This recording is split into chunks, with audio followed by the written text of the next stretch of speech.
Hello दोस्तों, नमस्कार। SM किसी चैनल में मैं आप सभी लोगों का दिल से बहुत बहुत स्वागत करता हूं। सो दोस्तों, वीडियो स्टार्ट करने से पहले ज़रूर कहना चाहूँगा, आज के दिन 3 इंपॉर्टेंट वीडियो यहाँ पे अपलोड हो चुके हैं। तीनों के तीनों वीडियो के लिंक नीचे डिस्क्रिप्शन बॉक्स में दे दिए। ज़रूर इन वीडियो को देख लेना, बहुत ही ज़्यादा इंपॉर्टेंट वीडियो है एंड खुद को अपडेट रख लेना। फ्री स्टॉक मार्केट क्लासेस इस चैनल को भी सब्सक्राइब कर सकते हो, लिंक ऊपर आई बटन पर नीचे डिस्क्रिप्शन बॉक्स में मिल जाएगी। सो दोस्तों, अभी हम लोग आ चुके हैं बिल्कुल हमारे नॉर्मल स्क्रीन के ऊपर। जैसे मैं हमेशा आप लोगों को कहता हूं दोस्तों, कुछ चीज़ें ऐसी होती है, आर्टिकल ऐसी होती है कि जहाँ पे वर्ड्स लिखे होते हैं, बट उस वर्ड के बीच में भी अगर आप लोग हिडन बोलते हैं ना, हिडन मैसेज एक रहता है, वो भी आप लोगों को यहाँ पे पढ़ना आना चाहिए। आप सभी लोगों को होता है प्रेजेंट गवर्नमेंट जो हम लोग को देखने को मिल रहा है, डेफिनेटली वो प्राइवेटाइजेशन की ओर बहुत ही ज़्यादा एग्रेसिवली काम कर रही है। मतलब सरकारी कंपनियाँ प्राइवेटाइज करने की वो बात यहाँ पे कर रही है। सो इससे रिलेटेड उनका टारगेट भी हम लोगों ने देख लिया लास्ट बजट में भी, इस बजट में भी, एंड बहुत सारी सरकारी कंपनियां हम लोग को प्राइवेटाइज होते हुए देखने को यहाँ पे मिल रहे हैं। मतलब उनका प्रोसेस फिलहाल तो देखने को मिल रहा है, जिसमें हम लोग को बैंक, इंश्योरेंस कंपनीज भी यहाँ पे अभी आते हुए देखने को मिलने वाली है। बट दोस्तों, अगर हम लोग बात करें एक पर्टिकुलर सेक्टर जहाँ पे हम लोग अगर बात करें, मतलब एक हिडन मैसेज समझ लेना कि सरकार ने कहा है कि हम लोग कुछ भी हो जाए बट इंडियन रेलवे का प्राइवेटाइजेशन यहाँ पे नहीं करेंगे। Indian railway infrastructure will never be privatise. अभी मैं अगेन कहना चाहूँगा, अभी ये सरकार की बातें हैं, उन्होंने बोला है कि नेवर बी करके। अभी फ्यूचर में क्या होगा, नोबडी नोज। सो फिलहाल के हिसाब से अगर हम लोग इस बात को यहाँ पे देखें, मतलब सरकार भी चाहती है कि इंडियन रेलवे उन्हीं के पास रहे। उसका जो मतलब आप सभी लोग पता है, इंडियन रेलवे सबसे ज़्यादा प्रॉफिटेबल हम लोग बोल सकते हैं कंपनी में ही आती हुई देखने को मिलती है। बाकी कंपनी यूजुअली अगर आप देखोगे तो इतना ज़्यादा रेवेन्यू प्रॉफिट जनरेट करके नहीं देती है, बट इंडियन रेलवे ज़रूर देती है, क्योंकि आप सभी लोगों को पता है इंडियन रेलवे एक ऐसा बिजनेस है जो कि सिर्फ इंडियन गवर्नमेंट ही कर सकती है। यहाँ पे कोई भी अभी तक प्राइवेट प्लेयर हम लोगों को बाजार में पूरी तरीके से उतरते हुए देखने को नहीं मिला है। सिर्फ अगर देना है तो हम लोग कह सकते हैं कि प्राइवेट प्लेयर्स सर्विस प्रोवाइड यहाँ पे कर सकते, एंटर कर सकते, बिजनेस कर सकते, बट ओनरशिप जो रहेगी वो सिर्फ और सिर्फ इंडियन रेलवे की सरकार के पास ही रहेगी।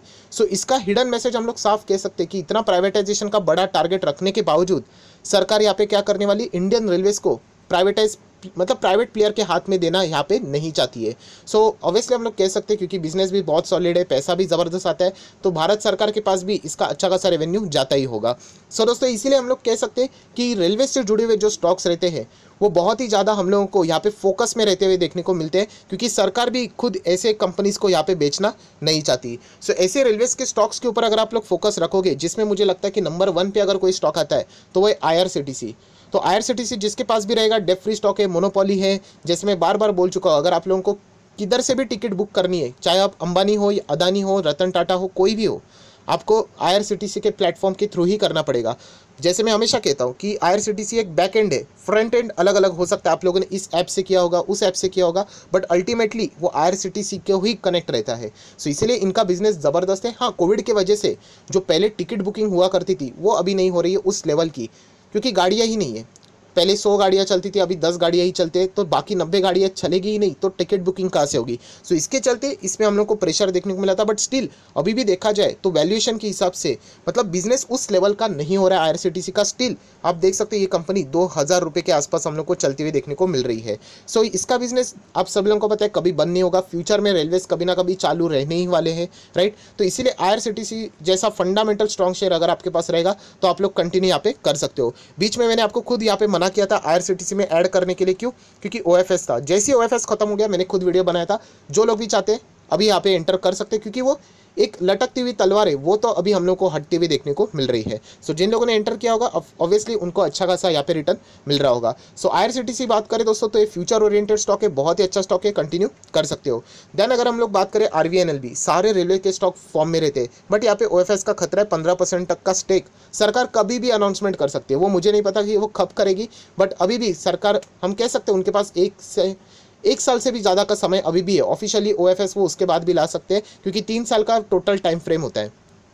सो अगर मैं बात करूँ तो RVNL भी कोई बुरा स्टॉक नहीं, बहुत ही अच्छा स्टॉक है। एक ज़माने में हम लोग को ये 10 रुपये तक देखने को मिला था, एंड उसके बाद अगर हम लोग यहाँ पे कहे तो 30 रुपये तक, तो अभी तक 60-70% के रिटर्न्स इसने अपने शेयर होल्डर को कमा के दिए हुए हैं। सो ये भी स्टॉक सॉलिड है। प्रॉब्लम ये होती है कि बहुत सारे लोग सिर्फ प्राइस देखते हैं एंड एंटर कर लेते हैं, राइट। तो ऐसी बात नहीं है दोस्तों, बहुत सारी इसके साथ रिस्क भी जुड़े हैं। एंड फिलहाल अगर हम लोग रिस्क की बात करें तो OFS ये एक बहुत ही मतलब नॉन रिस्क है, हम सभी लोगों को यहाँ पे पता है। सो जैसी IRCTC की मैंने बात की थी, अगर आप चाहो तो आप लोग एंटर कर सकते हो, आपकी मर्जी। बट जैसे IRCTC में मैंने कहा था, जैसे OFS इसका खत्म हो जाएगा, आप चाहो तो यहाँ पे एंटर कर सकते हो, तब तक आप लोग चाहो तो इंतजार कर सकते हो। एंड ये आपका टारगेट नहीं होना चाहिए कि OFS जैसे खत्म होगा मैं एंटर कर लूँगा। क्या कंपनी आपको अच्छी लगती है, बिजनेस मॉडल देखा है, क्या आपको लगता है फ्यूचर में इनका मतलब बिजनेस अच्छा चलेगा, तभी जाके आप लोगों का डिसीजन वहाँ पे पॉजिटिवली वहाँ पे होना चाहिए। देन अगर हम लोग बात करें दोस्तों, तो और एक कंपनी है रेलटेल। मतलब IPO हो जाने के बाद मैं आपको दिखाना चाहूँगा यहाँ पे मैक्सिमम, ये देखिए IPO 159 तक गया, राइट। उसके बाद 130 देखने को मिल रहा है। सो अच्छी खासी गिरावट मतलब प्रॉफिट बुकिंग, ऑब्वियसली कभी ना कभी तो गिरेगा ही, तो इसमें कोई बड़ी बात नहीं है। सो रेलटेल भी जिसके पास है, मैं बहुत बार बता चुका हूँ, कोई लॉस में बेचने की ज़रूरत नहीं है। फ्यूचर में ये अच्छा खासा ही कारोबार मतलब करता ही रहेगा, एंड उसी के साथ साथ आपको अच्छे खासे रिटर्न्स भी जरूर मिलेंगे। टाइम देना आना चाहिए, अगर आप टाइम नहीं दोगे तो कोई भी स्टॉक आप लोग खरीदो, कुछ टाइम के बाद आप उसको लॉस में ही बेचने वाले हो। सो रेलटेल की भी बात करें तो ये भी एक मोनोपोली टाइप वाले बिजनेस है, डेट फ्री कंपनी है, इससे और क्या चाहिए आप लोगों को। बिजनेस की भी बात करें तो वाईफाई जैसे इनके जो अलग अलग बिजनेस रहते हैं, वो भी उसी को भी मतलब एक मोनोपोली टाइप एंजॉय करती है। रेलवे स्टेशन के ऊपर जो सेटअप रहता है, उसका काम करने का कॉन्ट्रैक्ट इन्हीं कंपनीज को ज़्यादा मिलते हैं। प्राइवेट के साथ साथ पब्लिक का भी ये काम करती है, दोनों ही यहाँ पे अच्छा खासा इनका हम लोगों को परफॉर्मेंस देखने को यहाँ पे मिलता है। सो ये भी कंपनी बहुत ही सॉलिड है। देन आर्कॉन इंटरनेशनल की भी बात करें, ये भी कंपनी बहुत ही बीच में फेमस हुई थी, एंड फेमस होने का कारण बोनस प्लस डिविडेंड। हालांकि डिविडेंड मिल गया, बोनस नहीं मिला, इसके चलते बहुत सारे लोग उदास हो गए। बट अभी भी कहना चाहूँगा दोस्तों, ये भी कंपनी बहुत ही सॉलिड है। OFS की भी सारी चीज़ें हम लोग को देखने को मिली, तो कंपनी है बहुत ही शानदार। बट आपको होल्ड करना आना चाहिए, बिल्कुल भी लॉस में बेचने वाली ये कंपनी है नहीं, फ्यूचर ओरिएंटेड कंपनी है, एंड रेलवे से जुड़े हुए ये कंपनीज है, राइट। तो सरकार 75:25 का रूल तो कंप्लाई करेगी। बाकी की अगर हम लोग बात करें, कंट्रोलिंग हिस्सा तो सरकार के पास ही रहने वाला है। तो ये एक हिडन मैसेज है कि सरकार यहाँ पे आप लोगों को एक मतलब इशारा दे रही है कि वो रेलवे बेचना नहीं चाहते, क्योंकि अच्छा पैसा मिलता है।